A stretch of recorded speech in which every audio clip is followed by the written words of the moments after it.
20세기 우리 한국 교회가 가졌던 최대의 화두는 교회의 성장이었습니다. 그래서 우리의 기억을 쭉 돌이켜 돌아가 보면 교회마다 내 걸려있던 그 현수막에는 공통적인 단어가 있었는데요. 바로 부흥, 리바이벌이라는 단어였습니다. 실제로 교회의 부흥은 이 역사 속에 이루어졌습니다. 초고속 경제 성장과 더불어서 이 교회들도, 한국 교회들도 초고속 성장을 경험하게 되었는데요. 그 결과로 우리 한국 교회는 세계를 대표하는 대형 교회들을 양산하게 되었습니다.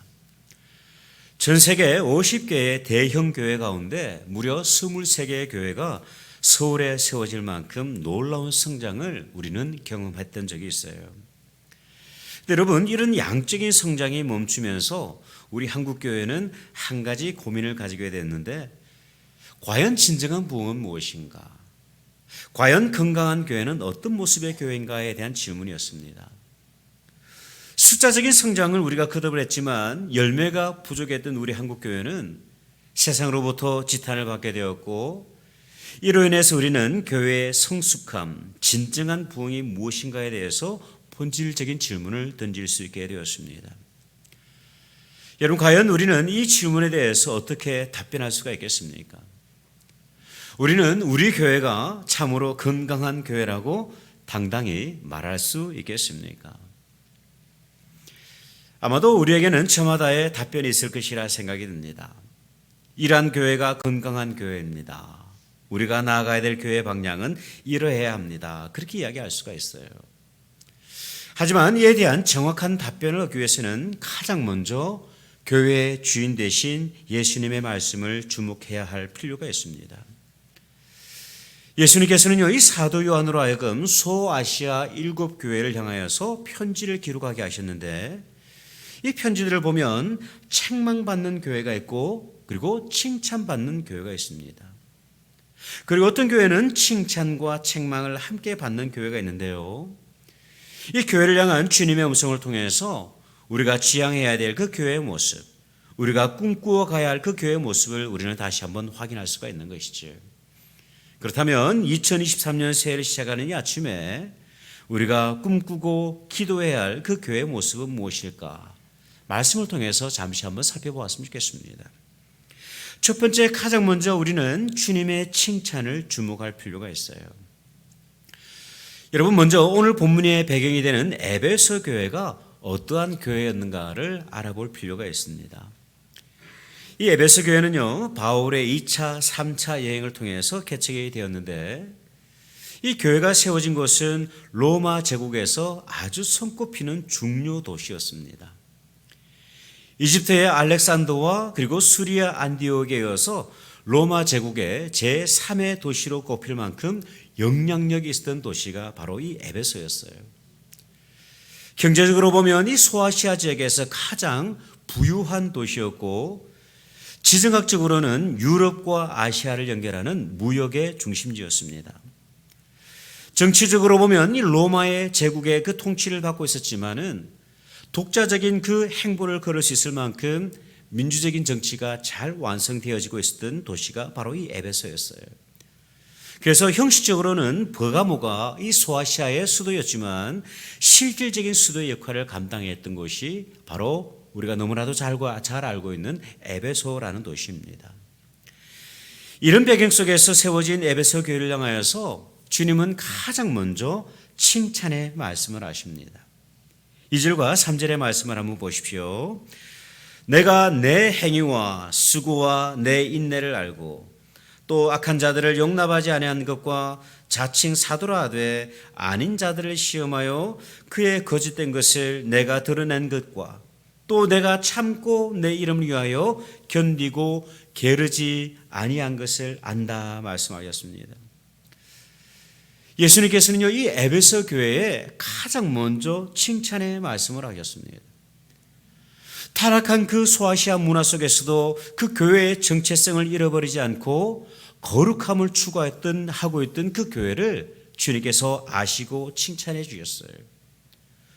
복음으로 이웃을 섬겼고 외로운 인생들을 돌보았고 그리고 병자들을 간호했고 어린아이들을 섬겼고 그 우상 문화 속에서도 그들은 예배하고 있었습니다. 이러한 섬김과 수고가 많았던 교회, 하나님 앞에서 결코 게으르지 않았던 그 에베소 교회를 주님께서 친히 칭찬해 주셨다는 사실이에요. 지난 한 해를 돌아보면 참으로 기쁜 일이 많이 있습니다. 그 가운데 제가 정말 이렇게 기억 속에 한 가지 딱 뽑으라고 한다면 이것을 저는 꼽고 싶어요. 우리 교회가 한 영혼을 구원하기 위한 선교의 열정이 보이지 않게 참으로 뜨거웠던 한 해가 바로 지난해였습니다. 이 사실을 우리는요, 선교 헌금을 통해서 확인을 할 수가 있는데, 잠시 후에 우리가 지출 예산이나 수입 예산에 대해서 좀 이야기를 하는 과정 가운데 그 수입에 대해서 좀 일부 좀 이야기가 나올 텐데요.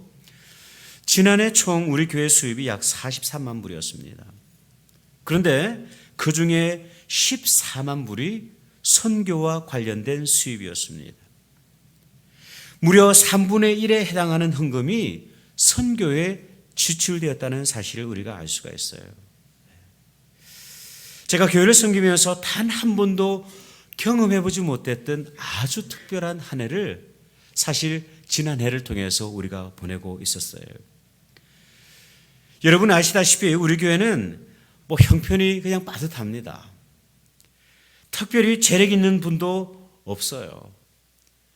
그저 소규모 사업체를 운영을 하시거나 아니면 은퇴하신 이후에 연금을 받으시면서 살아가시는 분들이 절대 다수입니다. 이런 상황 속에서 이토록 귀한 열매를 거둘 수 있었다는 것은 오직 하나님의 은혜로 설명할 수밖에 없어요. 이 모든 교회의 수고와 열심에 대해서 주님은 칭찬하십니다. 오늘 본문을 보면요, 이 교회를 향한 주님의 칭찬이 조금 더 확장되는 것을 볼 수가 있어요. 그래서 바로 박해 속에서도 인내했던 이 에베소 교회의 모습이에요. 이 에베소 교회는 황제 숭배와 그리고 아데미 숭배로 가득한 우상의 도시였습니다. 이 사실을 우리는 사도행전 19장을 통해서 확인할 수가 있는데요. 사도행전 19장을 보면 그 우상의 무익함을 전파하고 있던 이 사도 바울이 은장색 데메드리오의 핍박으로 인해서 이 에베소를 떠날 수밖에 없는 상황이 전개됩니다. 이런 핍박은 바울뿐만 아니라 에베소 교회도 온몸으로 겪고 있었는데요.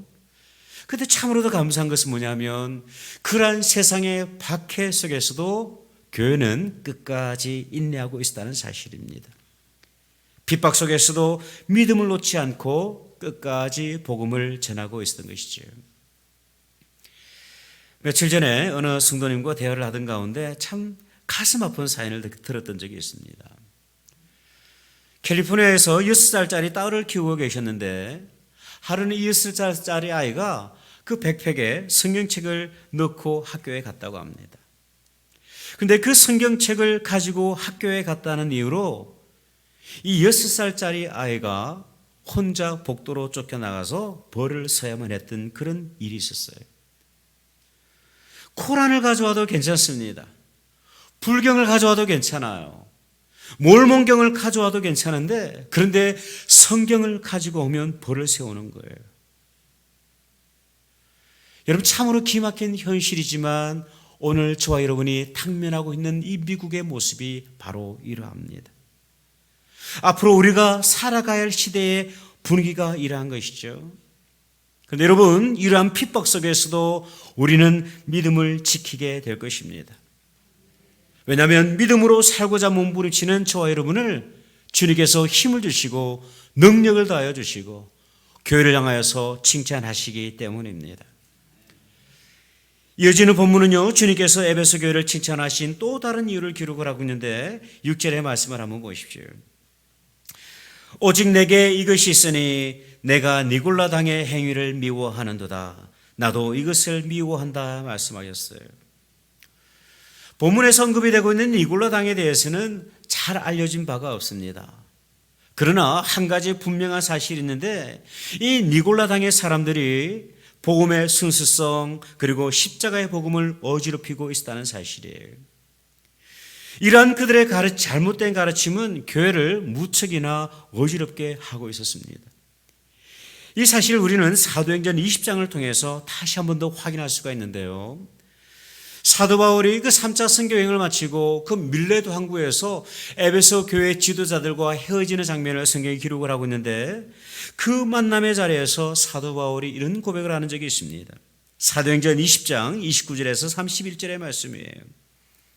내가 떠난 후에 사나운 이리가 여러분에게 들어와서 그 양떼를 아끼지 아니하며 또한 여러분 중에서도 제자들을 끌어 자기를 따르게 하려고 어그러진 말을 하는 사람들이 일어날 줄을 내가 아노라. 그러므로 여러분이 일깨어 내가 3년이나 밤낮 쉬지 않고 눈물로 각 사람을 훈계하던 것을 기억하라. 교회는 이러한 잘못된 가르침, 이단적인 사상에 대해서 온몸으로 맞서고 있었던 것이죠. 인간의 구원은 행위와 열심, 노력이 아닌 전적인 하나님의 은혜요 오직 십자가 사건을 통해서 이루어진다는 사실을 믿음으로 교회가 고백하고 있었던 것입니다. 이 사실을 우리는 고대 문서를 통해서 다시 한 번 더 확인할 수가 있는데요. 초대 안디옥 교회를 목회를 했던 이그나티우스라는 주교가 있습니다. 이 주교가 1세기 당시 에베소 교회에 보냈던 서신이 있는데요. 그 편지에는 이런 내용이 기록되고 있습니다.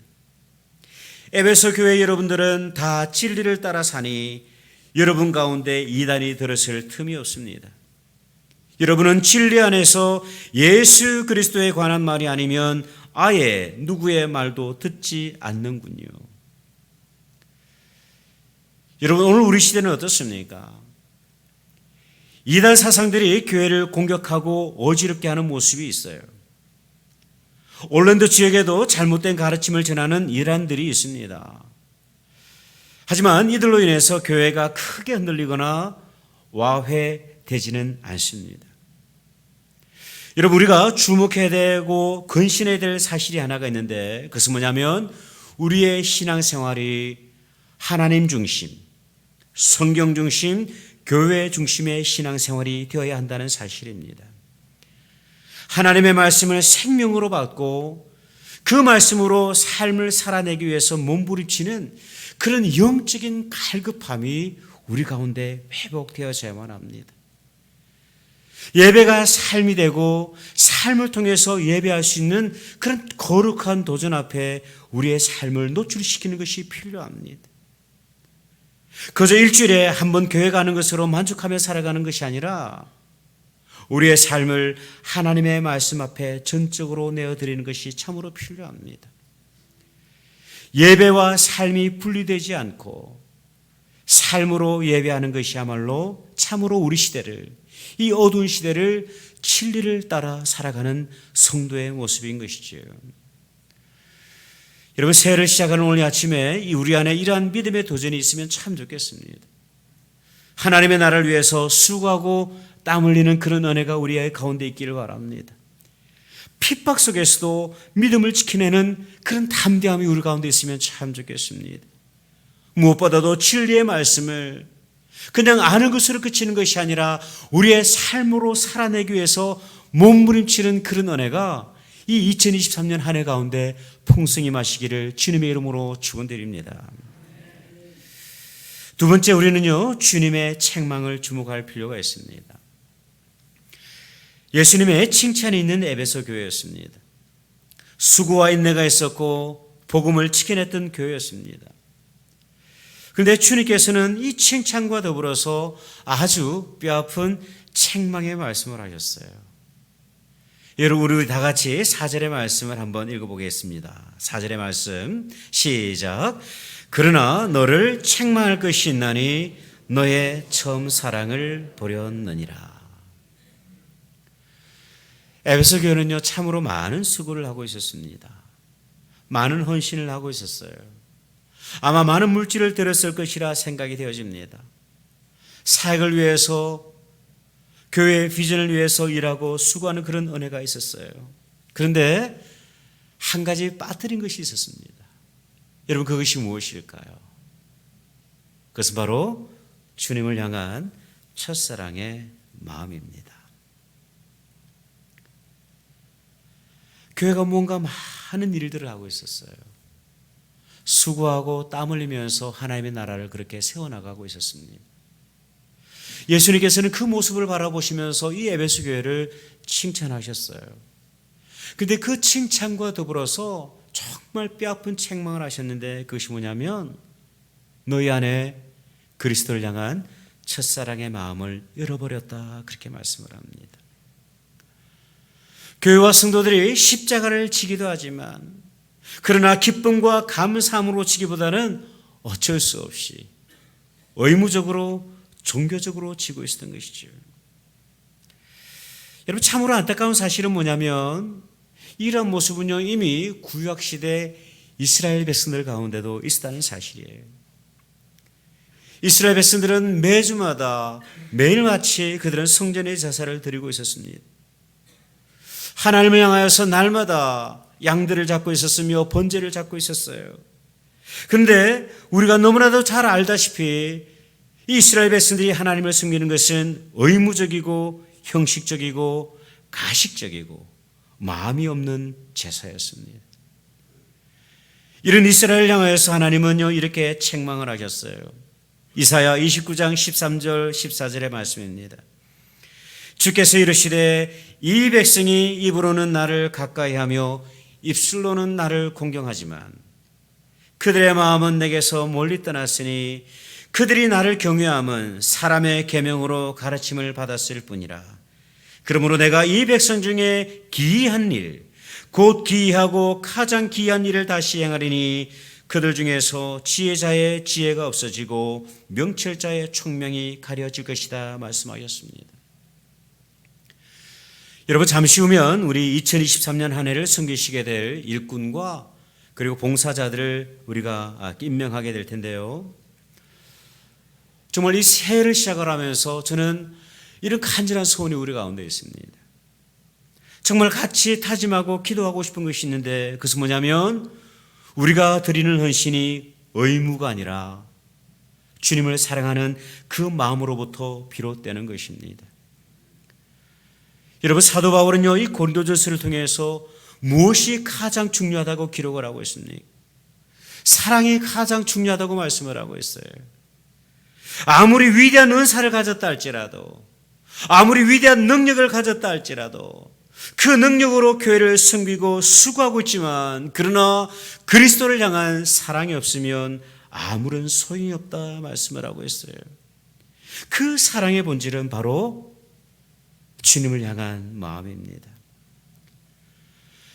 여러분, 주님을 사랑하지 않는 봉사는요 힘을 잃어버리게 됩니다. 언젠가는 지쳐버리게 되고 마음은 싸늘하게 식어버린 채 종교적인 모습으로 하나님의 나라를 위해서 섬기게 되는 것이죠. 이어지는 본문을 통해서 주님은요 첫사랑을 잃어버린 그 교회를 향해서 중요한 두 가지의 교훈을 주시고 계십니다.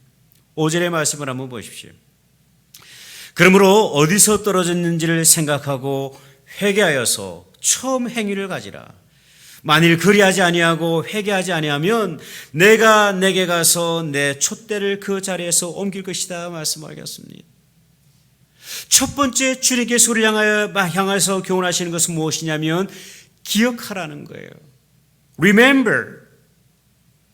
어디서부터 그 예수 그리스도의 첫사랑을 잃어버렸는지 생각하고 기억하라는 것입니다. 저 여러분의 마음이 언제부터 차갑게 식어져 버렸는지, 언제부터 우리가 그 예배의 감격을 놓치고 있는지, 저 여러분이 언제부터 그 기도의 은혜를 잃어버리고 있는지 그 시간을 기억하며 돌아가라는 것입니다. 그리고 두 번째는요, 주님께서 어떻게 말씀하시냐면 회개하라 말씀을 하고 계십니다. 저와 여러분의 마음이 차갑게 식어버렸다면 지금이야말로 회개해야 할 시간이다 그렇게 말씀을 합니다. 여러분, 우리가 단순히 예배를 참석하는 것으로 그냥 11조 하는 것으로 내 믿음 괜찮아라고 착각할 것이 아니라 주님의 사랑에 대하여서 식어버린 우리들의 마음을 바라보며 애통함으로 회개하는 것입니다. 여러분, 이것은 단순히 슬퍼하고 탄식하고 안타까워하는 것이 아닙니다.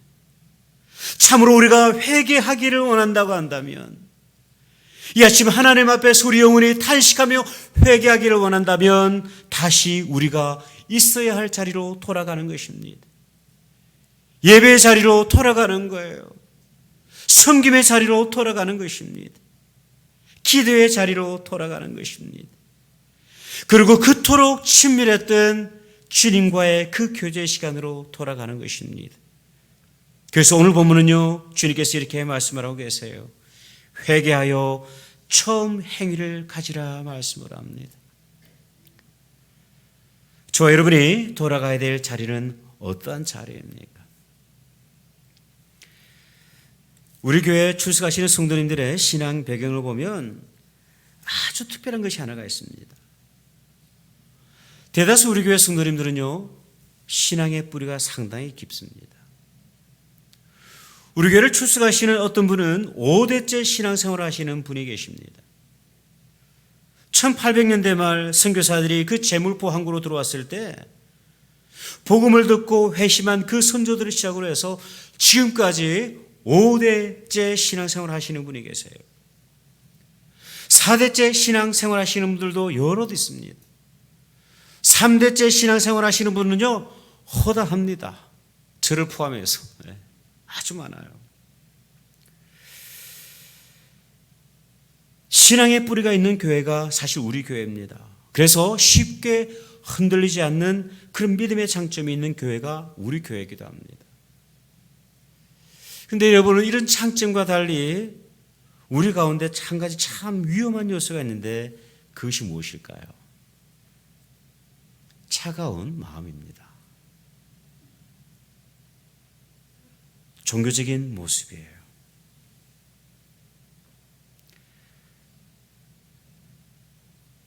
찬양도 참 냉랭하고 기도도 냉랭하고 말씀을 들을 때도 참으로 차갑고. 근데 여러분, 이제는 조금 돌아갔으면 참 좋겠습니다. 우리가 십자가에서 친히 나를 위해서 보혈 흘려주신 그 십자가의 주님을 인격적으로 만났던 그날, 그 뜨거운 감격과 그 눈물 있는 자리로 다시 돌아갈 수 있으면 참 좋겠습니다. 그 첫사랑의 마음으로 돌아갈 수 있으면 참 좋겠어요.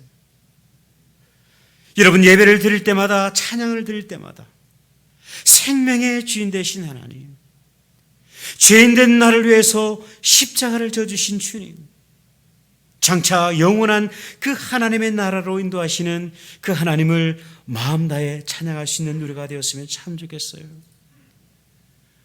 우리 그 교회가 헌금을 많이 하는 그런 교회로 이름나는 것이 아니라, 넓은 땅을 가지고 있는 그런 교회로 소문나는 것이 아니라, 정말 첫사랑의 마음을 가지고 하나님 앞으로 나아가는 그런 귀한 교회의 모습으로 회복될 수 있으면 참으로 좋겠습니다. 그 힘으로 이 2023년 참으로 힘겨운 이 땅의 삶을 믿음으로 승리해 나갈 수 있으면 참 좋겠습니다. 제가 청소년 시절 예수님을 영접을 하고 정말 뜨겁게 찬양했던 복음성가 하나가 있습니다. 이 찬양을 부르면서 정말 많이 울었습니다.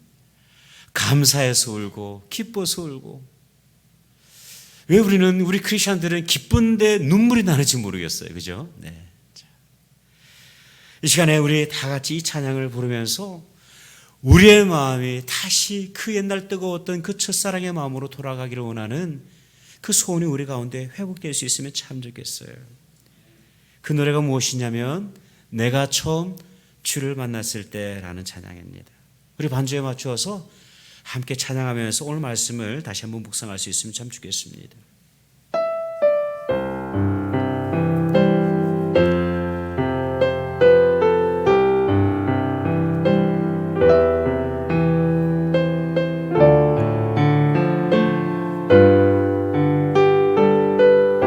내가 처음 주를 만났을 때,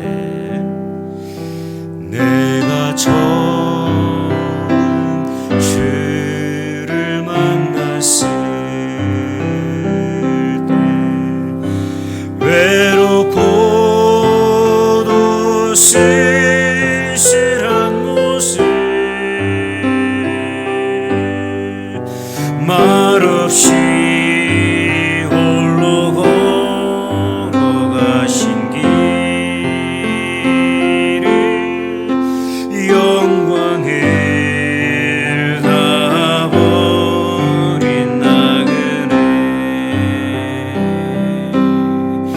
성령 그리네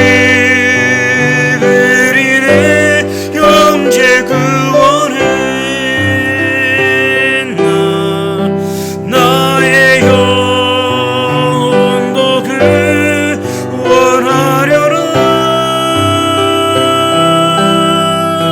의신 많은 도마처럼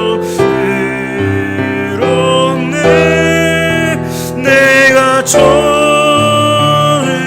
주를 만난 날 3절 내가 이제 주를 만남으로 내가 이제 주를 만남으로 죽음의 길 벗어나려네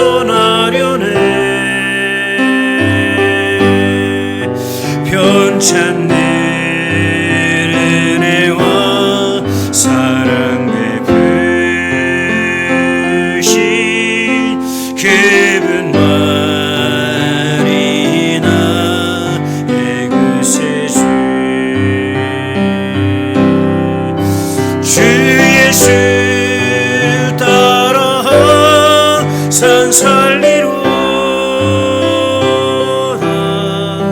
십자가 지고 따라가리라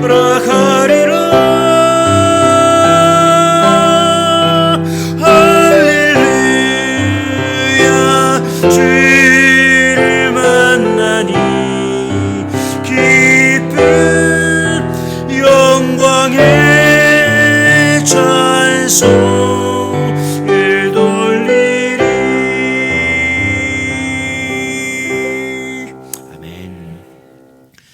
여러분 2023년 이 한 해를 우리가 이렇게 처음 시작을 하면서 다시 한번 우리 마음 가운데 그런 종교적인 행위 가운데 우리가 거하는 것이 아니라 주님을 참으로 사랑하는 하나님을 참으로 경외하는 그런 거룩한 떨림 가운데 이 한 해를 보낼 수 있는 우리 모든 주의 공동체 되시기를 주님의 이름으로 축원드립니다. 기도하겠습니다.